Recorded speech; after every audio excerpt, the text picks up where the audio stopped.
Here we are at St Pancras in a Class 395 Javelin. Good morning, driver. Today you will be completing a full run from London St Pancras to Faversham, calling at each station. Before departing, you will need to pick up passengers here at St Pancras.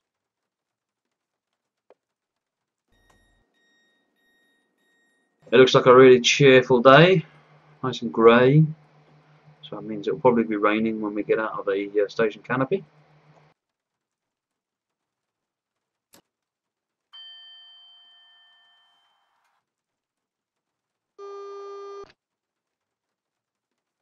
That's the AWS self-test completed, so we're about ready to depart as soon as the doors close.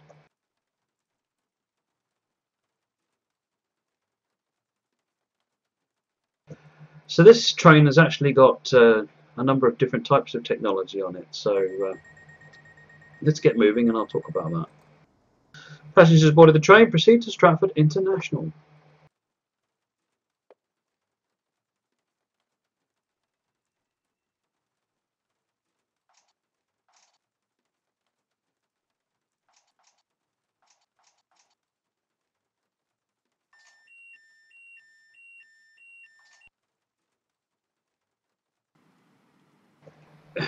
We'll forget that I didn't put the pantograph up, shall we?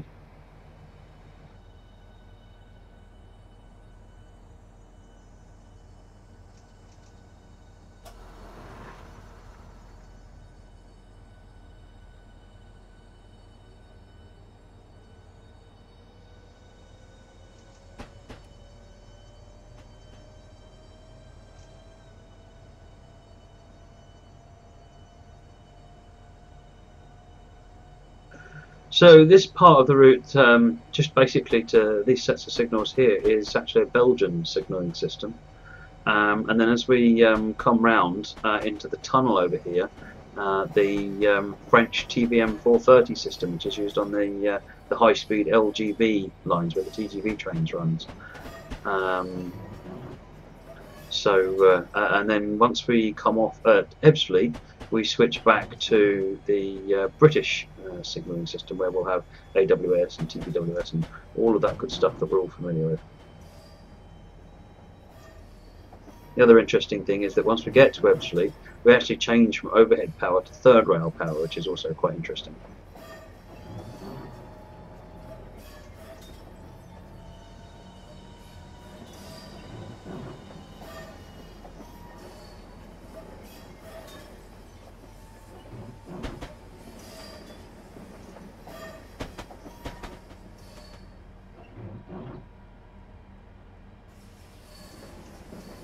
So King Cross Station is just to the right of us now. We're going over the line at the moment, or we will be in a second now, and go into the tunnel. And this is Tunnel 1, which is I think about 10 miles long. Takes us under part of London. Right, we've just switched over to TVM 430, and I'm breaking the speed and stop doing it. It's better now. We have 225 permission from the TVM system, so we can accelerate and get to our full 140 kilometers per hour.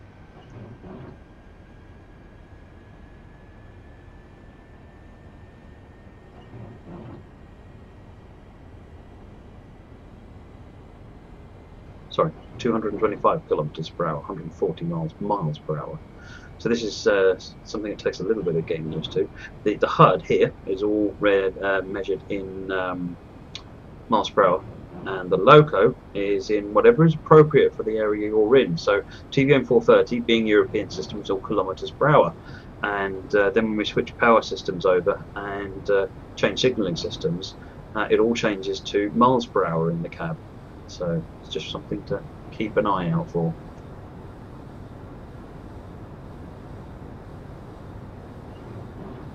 Got a good downhill run here, helps us accelerate up to the full speed. Just cancel the driver safety device there. Oh, we're getting a warning now that we're going to get shunted down to the next speed below.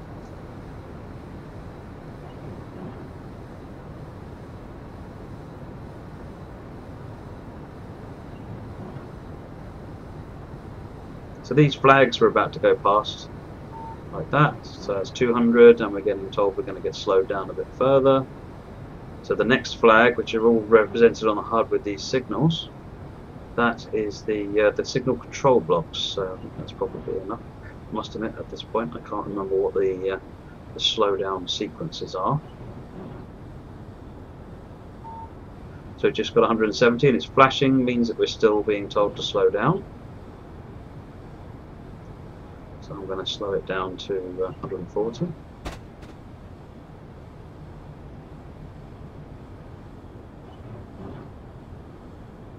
So this particular tunnel surfaces briefly, and I mean very briefly, at Stratford International train station.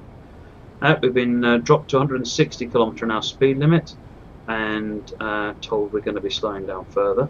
Actually what this is doing is it's slowing us down for Stratford International, which you can see now. So at this point I think I need to be dropping to 100 km/h, and then we'll get 60 at the next one.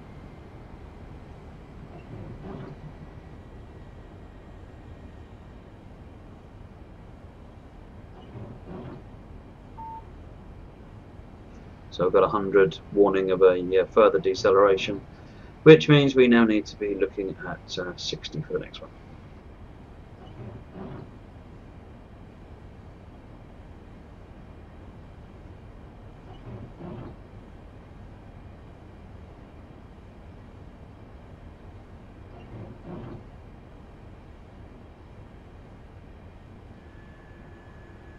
Hey Nobkins, thanks for the follow, good to have you on the channel.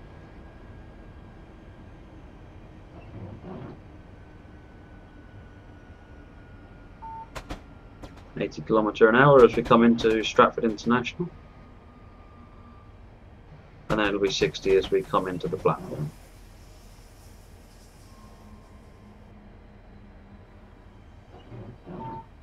Okay, it'll be 80, but it's a solid 80 now.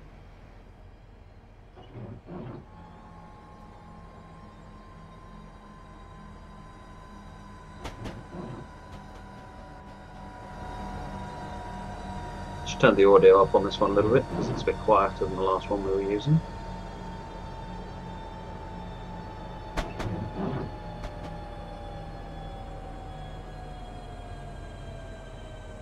I realised my keys were actually being sent to the wrong place, which is why I haven't been able to slow down. Fail.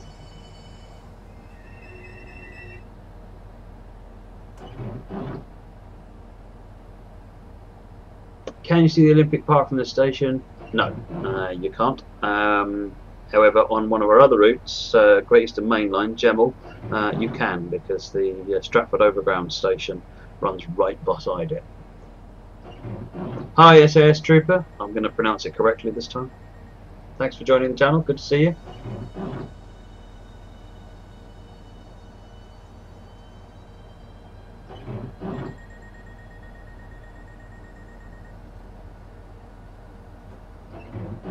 Clear to go. Maximum speed limit is 80 km/h at this point.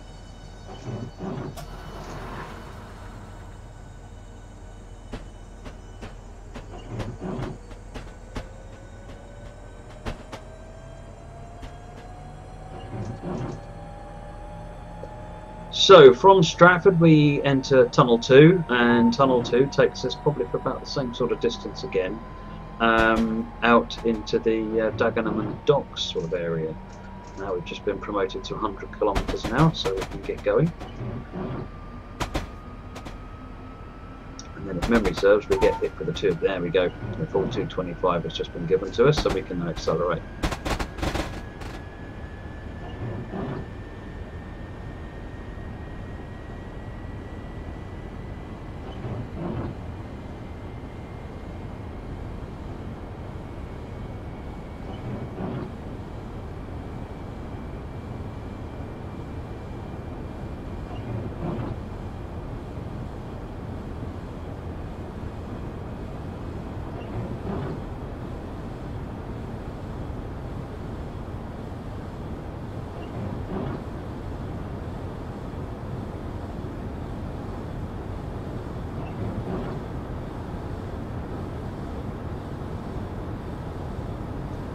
When they were launching the Channel Tunnel Rail Link, CTRL, had the the pleasure of being on a Eurostar test run. So what they wanted to do was to test the evacuation procedures. Just cancel the DSD. They wanted to test the evacuation procedures, so it was a very interesting day involving a number of Eurostar train sets. So the idea was that there were two train sets. So one train left ahead of us and stopped halfway through Tunnel 1. What then happened was that our train left with fully loaded with something like 750 or 800 mostly train vans and members of the various companies involved. We then proceeded at full speed into Tunnel 1, whereupon the brakes were applied and we came to an emergency stop. And we were then all evacuated off of the train into the central part of the tunnel to join between these two tunnels, the bores, and then we boarded the other Eurostar. So what then happened, getting themselves seated, cancel the DSD, while everyone was getting themselves seated, the original train we were on moved off into Tunnel 2. So what then happened was our new train, everyone got seated and thought, this is good, that was very good, thoroughly enjoyed that. So we got moving, blasted through Stratford and came to a screeching halt in Tunnel 2, where we were all debugged and then back out, walking along the side of the tunnel, down the side of the train, through the middle again, and back onto our original train. And from that point on, it was 186 kilometres an hour to the junction, at which at this point was as far as the railway, the network went before you had to join Network Rail territory. And then a high-speed run back into St Pancras, and I'll tell you what, it's the fastest train ride I've had in my life. Very impressive.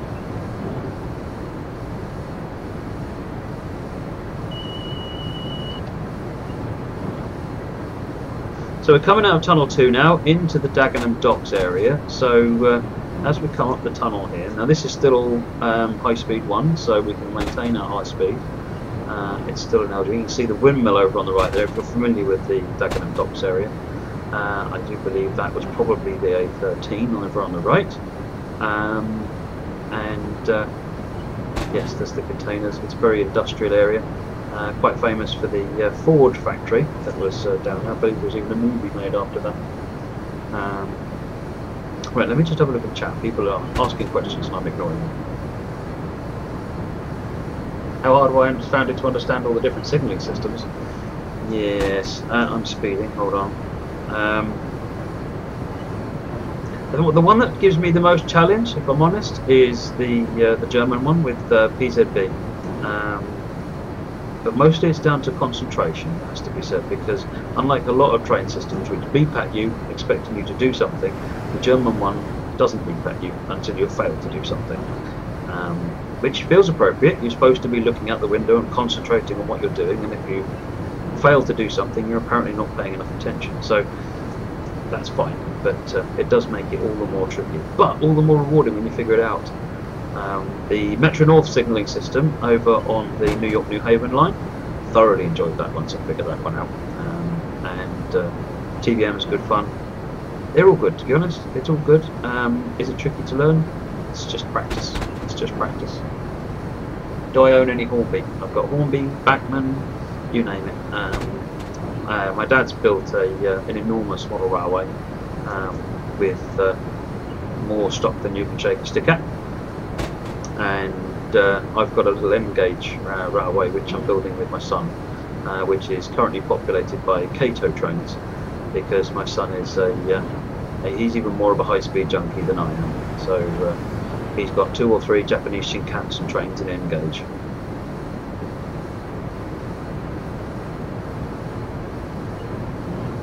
How are you finding that SAS Trooper? How are you finding the game?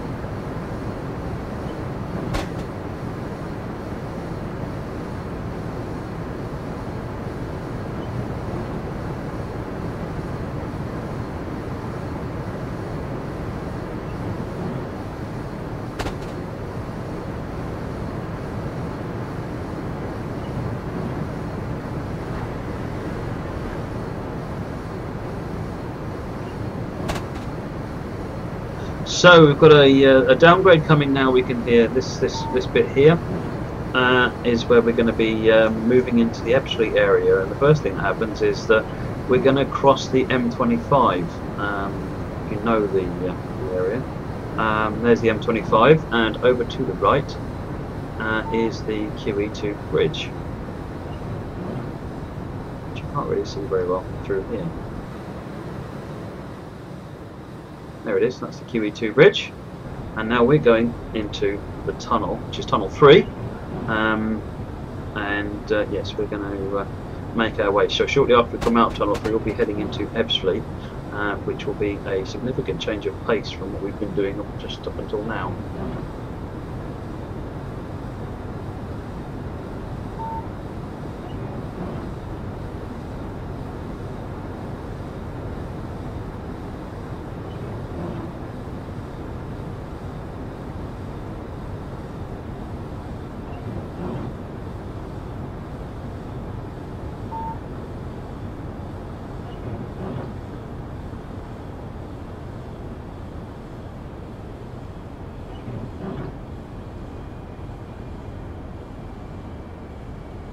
Going with Academy is definitely your best bet to if you're just getting started with the game. Absolutely, it was specifically built for 2015 to enable newcomers to the game to understand how to drive trains. Because I think a number of people they come into it thinking you can't steer it. How hard can it be? And in fact, what you find is that trying to stop a train doing 140 miles per hour is not as easy as it looks. So yes, doing Academy, well worth it.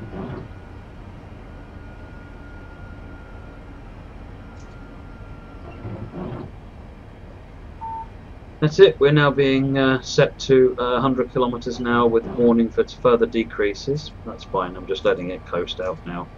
We're not running too far behind, we're only running about 40 seconds behind schedule, so not too bad.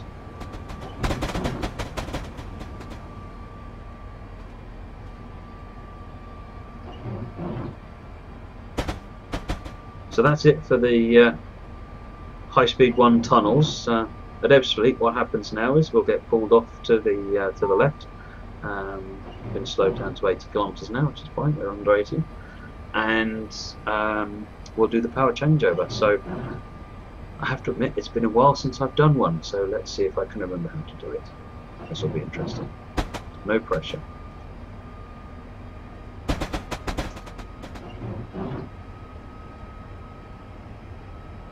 It's interesting, once you've actually driven the route, you become much more aware of the power changeovers. So this symbol that's come up here is the Toit Rouge, as they call it. It's the equivalent of a stop signal, and that's basically telling us that we have a stop at the end of the Ebbsfleet station there. So we just need to be aware of that.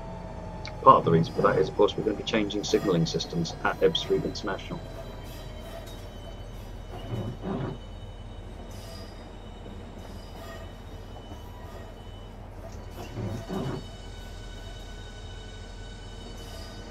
So you can see the standard UK speed limit signs now taking into effect.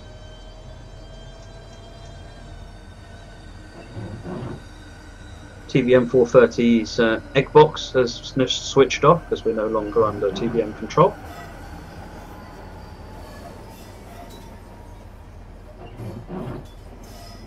Not quite sure I follow what you're saying there, SAS Trooper. Can you elaborate on that? That's like, for example, which scenario in particular, and where you're having the difficulty? Because I can feed that back to the team involved.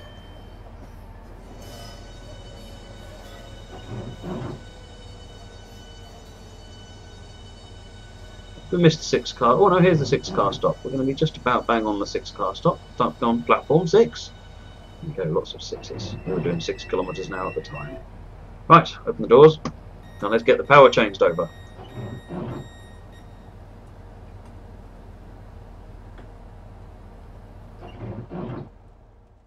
Right, that's brought the pantograph up. We switch to DC mode, and then we put them down. And then one more time. That's it, we're done. We've got volts. We haven't got the volt button. Now what you'll also notice is it now says miles per hour. It used to say kilometers per hour, so As soon as the passenger doors close, we're ready to go, and we're on third rail. So there was instructions here in case I'd forgotten. Very useful.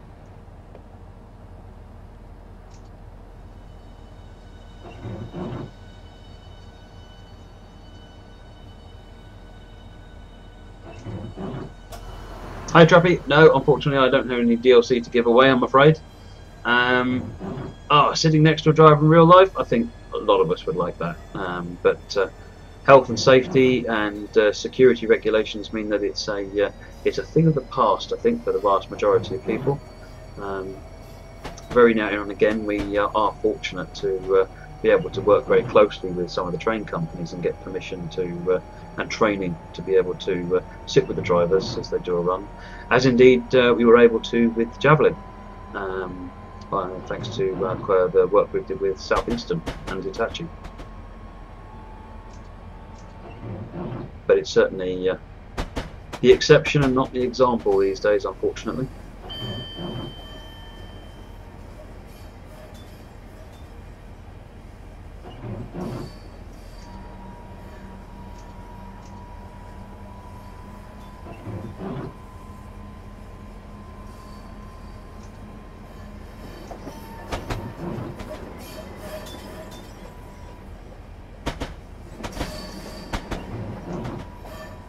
So now we've done the high-speed part of the leg, we're switching to sort of a local commuter stopping type service. So next stop is Gravesend, and it's in 1.5 miles.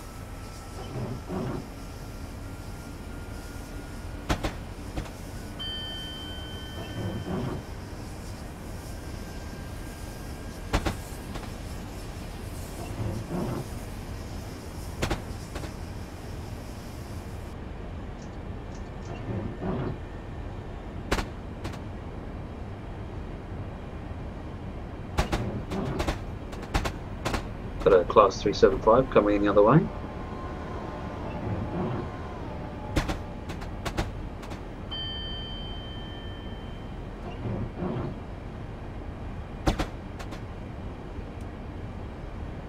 Turn the wipers off now. It seems like the rain has died down. Let's get slowed down for this speed restriction down to 30, ready for Gravesend.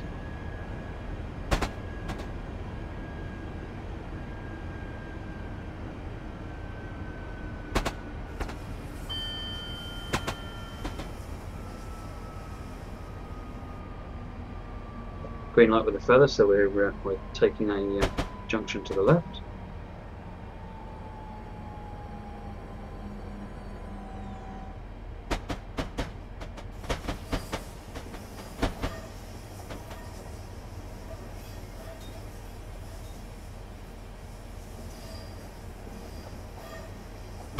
Over we go. If we'd just got a green without the feather, that would have meant we were staying on the through lines to go through Gravesend without stopping at the platform.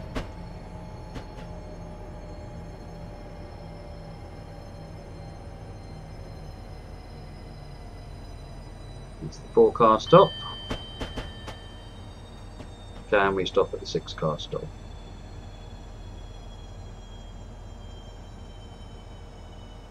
Not too far away.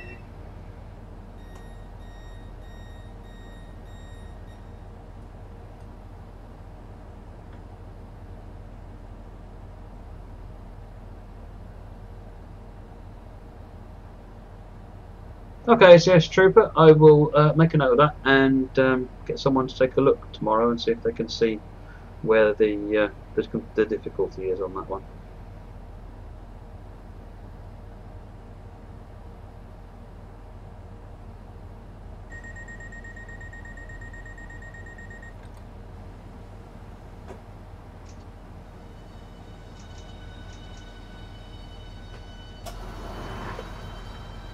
Next station is Strood in 7 miles.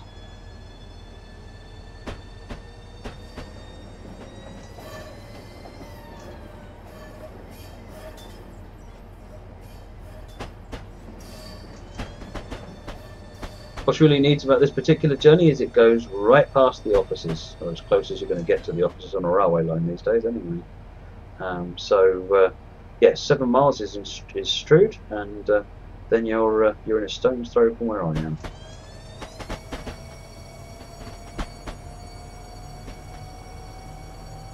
Hey Excel Hunter, thanks for joining the channel.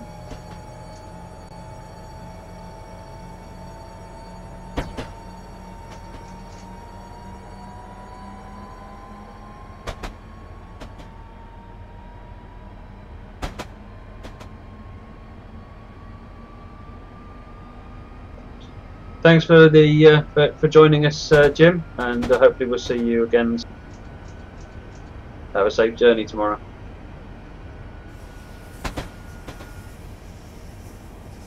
Thanks for the follow, Excel Hunter. I'm glad you like it.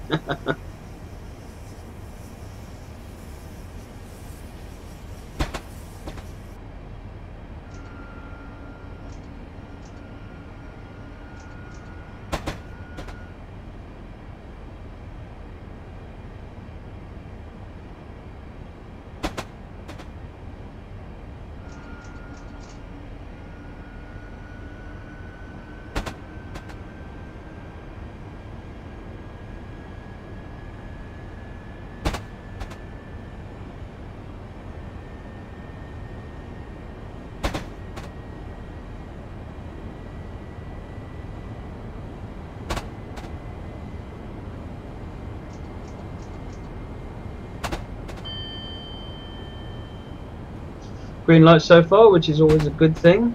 Let's not expect it.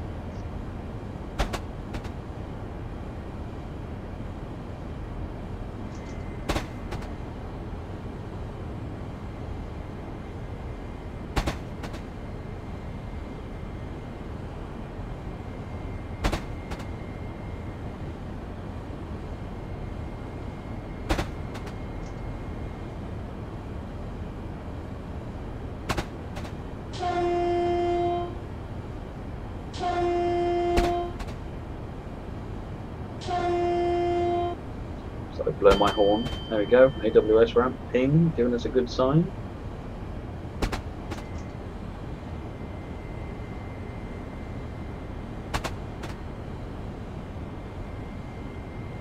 So we're actually running a little bit behind now, almost to the tune of a minute. So we need to see if we can pick some of that back up again.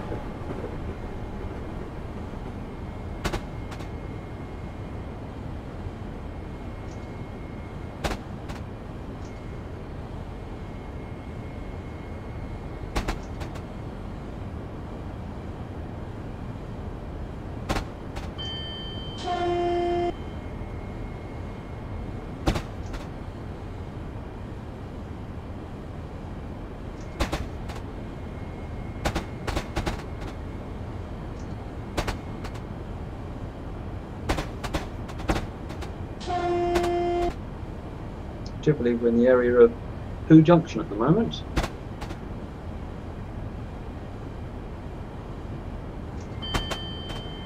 Jamie Nobkins, who was on before, he would have been the man to ask because he is a train driver. Must admit, I have absolutely no idea.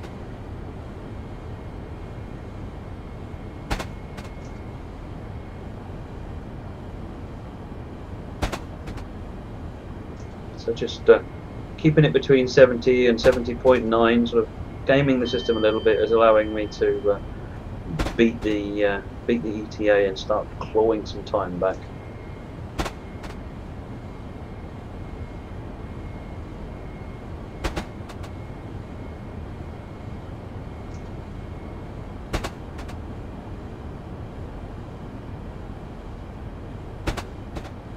So we're not stopping at this station, we're continuing on our journey. Got 2.5 miles or so to get to Strood.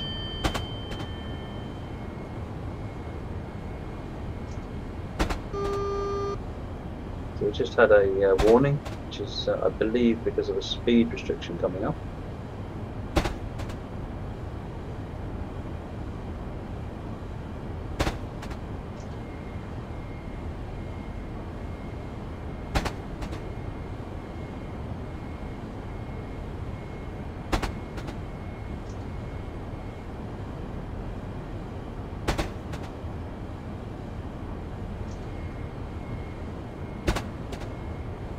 So we've managed to claw about 20 seconds back, which is good. We're down to only being 40 seconds late at this point. We should be able to get a little bit back.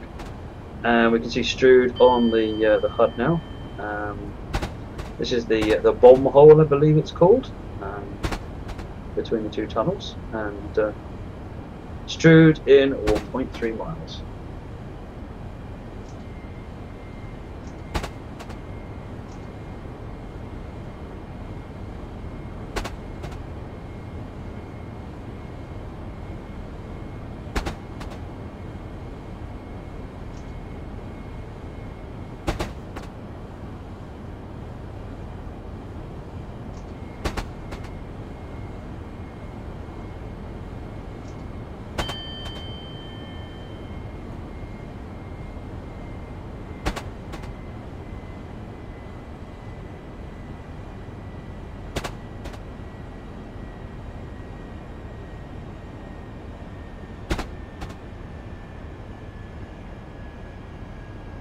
Got a 15 limit coming up as we get to Strood, so we just need to tuck in under that. So time now is actually slightly ahead of schedule, so we've managed to claw back quite a bit of time, and another 375 local service coming the other direction there.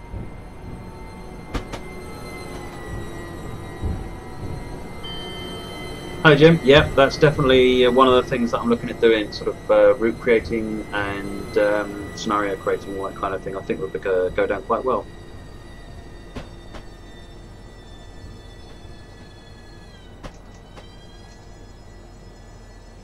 So 15 miles per hour maximum limit around this very tight corner, and Strood is just round here, and we'll be there in just a minute. Thanks Sexo Hunter, glad you like the background. It's screen capture from the game of a Class 319 cab, green screened onto what I'm seeing in the camera. It's better than seeing my garage, I should think.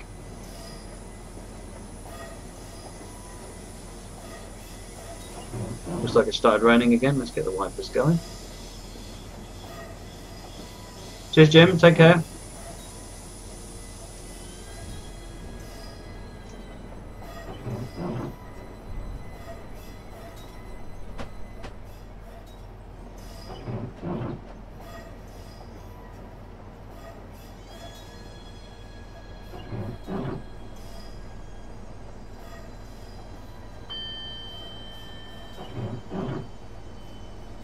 Probably not the best of stops. I probably should have stopped closer to the signal, but we're here. So the journey coming out of Strood is going to be very interesting. We'll talk about that in just a minute.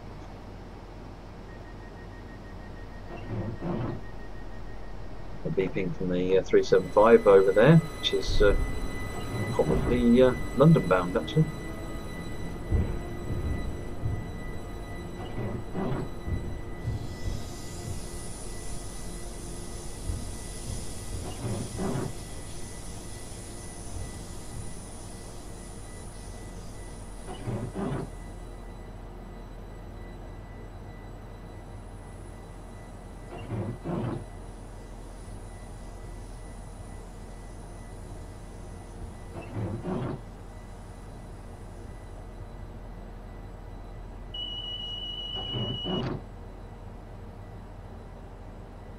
DST or driver safety device is an alarm that goes off if you don't touch controls for I think it's something like 60 seconds or thereabouts 60 seconds, just to make sure that as the driver you are still paying attention to what you're doing. If you move controls it doesn't do anything. Some systems, such as the SIFA system in Germany, go off regardless of whether you've got the whether you move controls or not, which is a bit more fun. Right, so we're departing to Strood now. We're going to take this left line, as you can see from the feather we've been given, and that takes us over the Rochester, the River Medway, over Rochester Bridge. And you can see on the left, as we get over the bridge, I'll turn the camera around, a beached Russian submarine, which is, I was quite amused. I only found out about it when we were doing this route. It's quite a sharp turn, sharp incline. Gets us up onto the line just up here.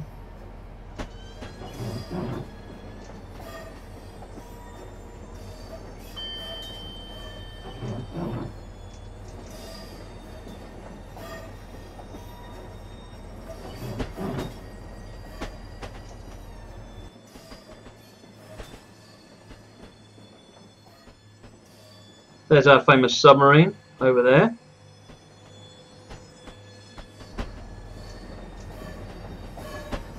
The castle and the cathedral from Rochester, very famous over there, and I'm speeding horribly.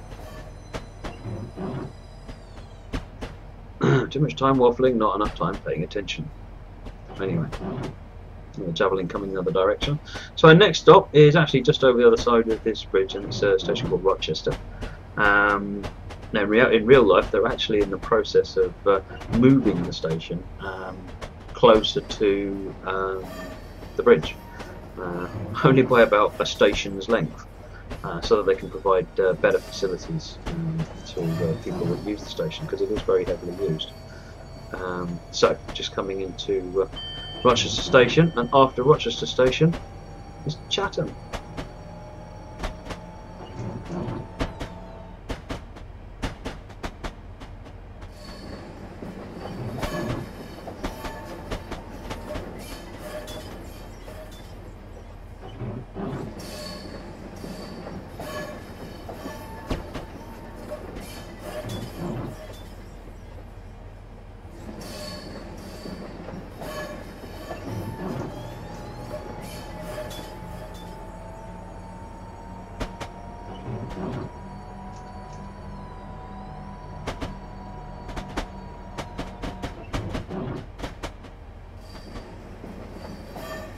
Plenty of time, so no need to rush too much.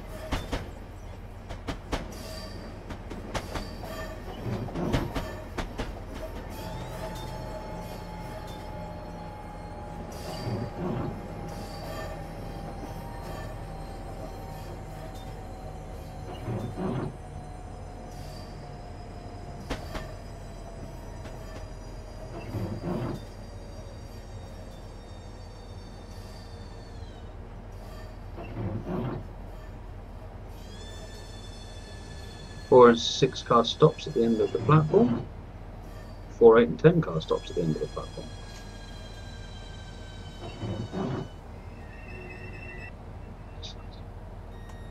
Right, that's Rochester. So the next stop is Chatham, which is the home of Dovetail Games, and we'll be there very shortly because it's not very far down the line either. A lot of the stations around here in the towns are all very, very tightly packed together.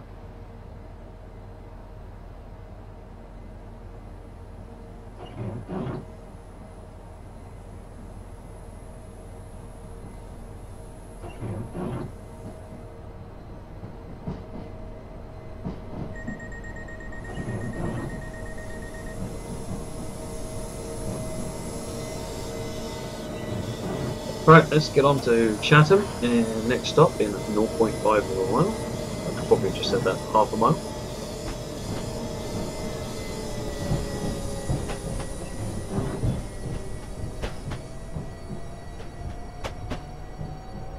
So one of the things I really like about this route is the stark contrast between this really close built-in stop-start type of operation versus the high-speed LGV style operation. The fact that you get to do the same thing, or both of them, with the same train is actually really unique.